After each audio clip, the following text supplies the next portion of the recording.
তিতলির প্ল্যান ভেস্তে দিয়ে একসাথে রাত কাটালো রাহুল ও রাহি। হ্যাঁ বন্ধুরা, আমরা এমনটাই দেখতে পাবো শুধু তোমারই জন্য সিরিয়ালের আগামী পর্বে।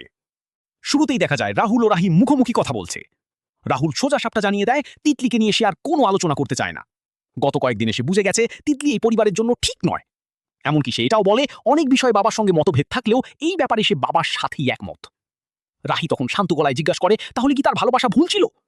রাহুল একটু থেমে স্বীকার করে সে হয়তো স্বার্থপরের মতোই ভালোবেসেছিল, কারো কথা না শুনে শুধু তিতলির কথাই ভেবেছে।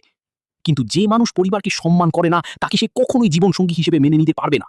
তাই এই প্রসঙ্গ এখানেই শেষ করতে চায় সে। রাহি তখন জানতে চায় সে কি সত্যি এই বিয়ে থেকে মুক্তি চায়, কিন্তু রাহুল কোনো উত্তর না দিয়ে চুপচাপ সেখান থেকে সরে যায়।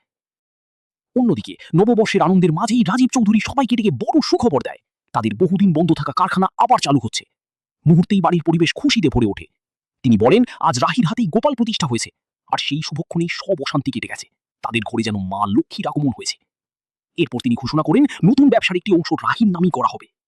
রাহি অবাক হয়ে জানায় সে তো কিছুই করেনি, কিন্তু তিনি বলেন সবই ওপরওয়ালার আশীর্বাদ, আর রাহির ভাগ্যে এই শুভ সূচনা। এই সব কিছু দূর থেকে দেখে তিতলি রাগী ক্ষোভে ভরে ওঠে।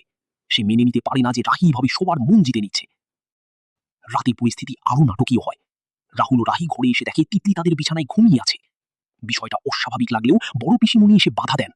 তিনি বলেন ঘুমন্ত কাউকে জাগানো ঠিক নয়, তাই তিনি তিতলির পাশে থাকবেন, আর রাহুল রাহিকে অন্য ঘরে গিয়ে শুতে বলেন। অবশেষে তারা ছোট একটা ঘরে গিয়ে ওঠে। বিছানা ছোট হওয়ায় একটু অস্বস্তি তৈরি হয়। রাহি নিজে শোয়ার কথা বললে রাহুল তাতে রাজি হয় না। শেষে রাহি মাঝখানে কুলবালিশ দিয়ে একটা সীমারেখা টেনে দেয়, যেন কেউ সেই লাইন পার না করে। এই ছোট্ট মুহূর্তেই হালকা হাসি আর স্মৃতির ছোঁয়ায় পরিবেশ বদলে যায়। শেষ দৃশ্যে দেখা যায় গল্প করতে করতে রাহি ঘুমিয়ে পড়েছে, আর রাহুল চুপচাপ তার দিকে তাকিয়ে আছে, যেন তাদের সম্পর্ক ধীরে ধীরে নতুন এক অনুভূতির দিকে এগোচ্ছে।